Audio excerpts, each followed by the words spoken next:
जी आज का हमारा विषय था कुरान और विज्ञान।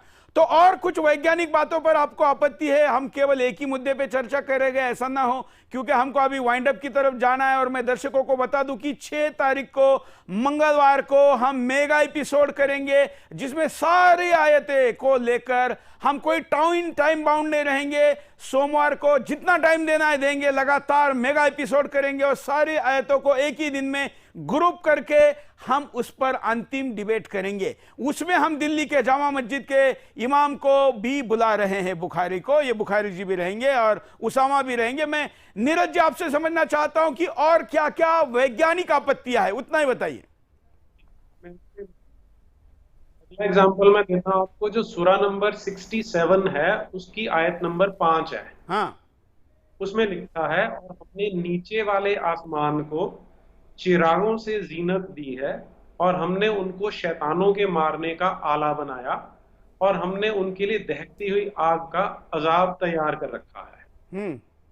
अब इसका अर्थ है कि जो इस्लाम की थियोलॉजी है उसके अनुसार 7 आसमान होते हैं, जिसको मॉडर्न साइंस नहीं मानता, क्योंकि आसमान जैसी कोई जगह नहीं है। अब ये जो मौलाना साहब है, इनसे मैं थोड़ी सी सहानुभूति है कि इन्हें अपनी किताब का प्रचार करना होता है। वो एक ऐसे टाइम पे थी या ऐसे व्यक्ति ने लिखी थी जिसे इन चीजों के बारे में कोई जानकारी नहीं थी। तो अब ये बता रहे हैं इस किताब में क्या लिखा है कि जो सबसे नीचे वाला आसमान है उसके नीचे चिराग लगे हैं, और शैतान क्या करते हैं, जो शैतान होते हैं वो कई बार ऊपर जो फरिश्ते बात कर रहे हैं वो सुनने के लिए कान लगाने की कोशिश करते हैं। तो उन्हें जो मिसाइल छोड़ी जाती है, वो जो टूटता हुआ तारा है ना, जो टूटता तारा को असल में अल्लाह मियां मिसाइलें छोड़ रहे होते हैं उनको मारने के लिए। अच्छा। अब विज्ञान ये कहता है कि जो छोटे छोटे आसमान में जो छोटे छोटे पत्थर घूम रहे हैं, वो कभी कभी चलते हुए जब धरती के वातावरण में आते हैं, वायुमंडल में आते हैं, तो वहां फ्रिक्शन के कारण वो जल जाते हैं। तो मॉडर्न साइंस ये बोलता है, लेकिन इस्लाम का जो नूर है वो ये कहता है कि जो अल्लाह ताला है वो जो 7वें आसमान पे बैठा है वो देख लेता है कि ये फरिश्तों की आवाज सुना है, फिर वो चमकते हुए तीर उनको मारता है जलते हुए। और ये जो है कुरान और साइंस का आपस में एक और पॉइंट ऐसा है जहां पे बहुत टकराव दिखाई देता है, और उसे जस्टिफाई कर पाए तो बड़ी अच्छी बात रहेगी। मैं भी इस्लाम कबूल कर लूं। तो इतनी ये बात रह गई थी। तो मैं उसामा के पास चलता हूं। उसामा, जो बात यहाँ पर नीरज जी ने कही है उस पर कुछ कहना है? हाँ सर, उनका मुद्दा है कि 7 आसमान क्या है, कैसे है, वही ना। हाँ, 7 आसमान की बात कर रहे हो कि आपको पता है आसमान जो होते हैं अरबी में उसको समा और समावाती कहा जाता है। समा के वर्ड 2 है, एक होता है ऊपर की तरफ और एक होता है बादल के लिए, और समावाती आसमानों के लिए होता है। अब मैं ये प्रूफ करता हूँ 7 आसमान कैसे है। सुनिए, 7 आसमान इस तरीके से है कि जब हम हदीस पढ़ते हैं तो हदीस में नबी बोलते हैं एक आसमान से दूसरे आसमान की दूरी कुछ इस तरह है कि हम एक डेजर्ट में रिंग फेंक दे उतनी, और वैसे ही 7 आसमान है। उसी तरह 7 आसमान मतलब उतना स्पेस है, एक आसमान से दूसरे आसमान की तरफ सेम स्पेस, दूसरे से तीसरे की तरफ, और तीसरे से चौथे, और चौथे से 5वें की तरफ। साइंटिस्ट बोलते हैं अगर हम लाइट की स्पीड से भी ट्रेवल करें ना तो भी हम स्पेस को पार नहीं कर सकते। तो वे रिंग फेंकने में कैसे हो गया? क्या फिर रिंग एग्जाम्पल दिया नबी ने, एग्जाम्पल दिया नबी ने एग्जाम्पल दिया है कि एक दूरी इतनी है। ठीक है, कोई बात नहीं, आप अपने बात रखिए। आपने नीरज जी ये इस पर कुछ आपका उत्तर है?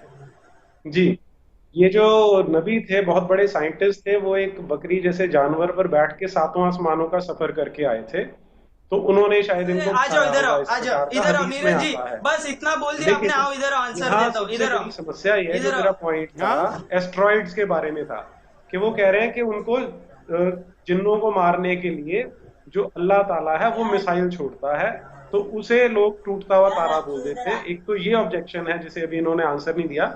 और 7 आसमान की बात करें, आसमान जैसी कोई चीज होती ही नहीं है, तो ये उसको कैसे कह रहे हैं कि नीचे वाला आसमान ऊपर की तरफ बोला गया है। मतलब समझो, आसमान का अगर आप मीनिंग निकालोगे अरबी का हिंदी में करोगे तो 3 मीनिंग निकलते हैं।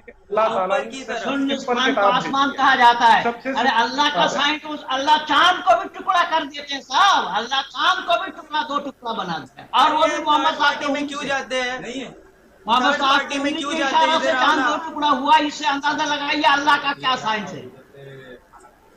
अच्छा बुखारी जी, ऐसा तो कहा ही गया है ना कि चांद के 2 टुकड़े किए थे। सुरेश जी, इनका क्लेम ये होता है, कहाँ है ना, इनका क्लेम ये है। अच्छा कहाँ है ऐसा? सिंपल किताब है। हाँ, और इस्लाम नीरज जी थोड़ा जोर से बोले, आपका आवाज कम आ रहा है। इस्लाम तो साइंस की कुरान दावत एक देता है कि सिंपल हमारे किताब है, निशानियों जिसको पे गौर बिल्कुल करो, अल्लाह सिंप्लीफाई ताला हाँ, करके इसलिए बनाया तो हम ताकि चर्चा लोग करें, इसलिए तो हम चर्चा लोग करें। मजहब को समझ। एक मिनट नीरज जी को सुनते हैं। नीरज जी कुछ कहना, इनका स्टेटमेंट ये होता है कि कुरान को भगवान जो अल्लाह उसने बनाया ताकि बिल्कुल स्पष्ट मैसेज जा सके, कि बिल्कुल सिंपल बनाया, लेकिन फिर उसके बाद इनको ट्विस्ट करना पड़ता है कि जो आसमान कह रहे थे उसका अरबी में मतलब ये होता है एक बादल है, एक ऊपर को जाना है। तो अल्लाह इतनी सिंपल किताब क्यों नहीं बना पाया? क्योंकि हम तो जब कोपरनिकस के लॉ पढ़ते हैं वो लैटिन भाषा में थे, वहां से अंग्रेजी में ट्रांसलेट होते हैं, मैं हिंदी में पढ़ता हूँ, तो भी उसका मीनिंग नहीं होता। ये संसार की अकेली, ये संसार की अकेली किताब है इसका ये मतलब है कि डीप डाउन पढ़ना पड़ता समझ के, बीच में से आयत नहीं खींचनी पड़ती, एक आयत पढ़ के नहीं समझता, कॉन्टेक्स्ट के साथ पढ़ना पड़ता है तो समझ में आएगा। पढ़ो टाइम दे रहा हूँ मैं, शो आगे लेके गया हूँ, तब भी समझ में नहीं आएगी। तुम लोगों को पढ़ने की जरूरत है, तुम लोगों को पढ़ने की कुरान जरूरत को है, मैं पढ़ पढ़ चुका, तब भी इसीलिए समझ में नहीं आएगी। अरे पढ़ो भाई, मैंने कुरान में समझदारी वाली कोई बात ही नहीं है। 8 मिनट आगे गया है, जल्दी करो। दे सकती है 5 महिला, वो भी 80 साल की। बेवकूफ महेंद्र पाल जी, आप हो, कुरान की गलती नहीं है, आपकी गलती है, बेवकूफ आप हो। अरे आपके दादा की उम्र के है, उनको आप बेवकूफ कह रहे हो, ये आपके संस्कार है। सर जो 5 महिला संतान जन्म देती है, 80 साल की 80 साल की बुढ़िया जन्म दे सकती है, संतान जन्म देती है। तो मैं रिस्पेक्ट नहीं अरे देता जो सलाह से ऊपर उठ जाए उसके बाद संतान नहीं जन्म सकती है महिला। चलिए हमारे साथ यहाँ काजी बैठे हैं जो कि उसामा से ज्यादा सीनियर हैं। उसामा के पास वैसे इस्लाम का कोई धार्मिक पद नहीं है, इसलिए इन दोनों में किसकी बात को माना जाए तो मुझे तो लगता है कि जो हमारे सामने बैठे हुए हैं गाजियाबाद के शहर काजी खलीफू जफर बुखारी जी, इनको मानना चाहिए, ऐसा मुझे लगता है। क्यों रिजवी जी, आप भले ही सहमत हो ना हो, लेकिन उसामा या बुखारी में आप किसको मानेंगे? जाहिर सी बात है बुखारी एक पद पे बैठे हुए बड़े हैं, हाँ बड़े हैं और इमाम तो इसलिए उसामा आपने जो बात रखी उसके विपरीत बात यहाँ पर ये बोल रहे हैं। तो इस्लाम का आपका जो वर्जन है ये वर्जन हिंदुस्तान के सामने आ गया है। दर्शक तय करेंगे कि क्या कुरान और विज्ञान इस प्रश्न पर क्या उत्तर देना चाहिए।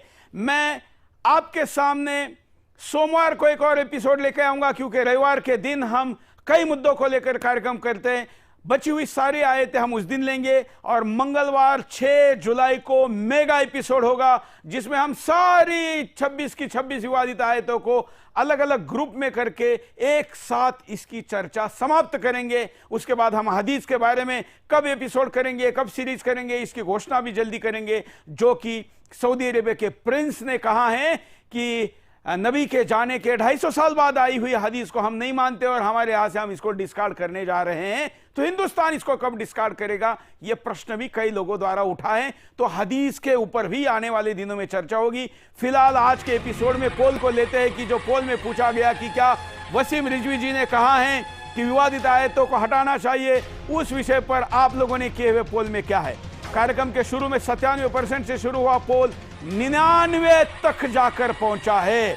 हमने भी कार्यक्रम के 8-10 मिनट बढ़ाकर यह चर्चा पूरी हो अधूरी ना रहे, इसलिए आपके सामने बात रखी है। आपके मोबाइल में सुदर्शन का मोबाइल ऐप डाउनलोड करना ना भूलें, सदस्य बनना भी ना भूलें, क्योंकि आप सदस्य बनकर जब हमसे संपर्क करेंगे तो आप एक ऑथेंटिकेट वेरीफाइड व्यक्ति रहेंगे।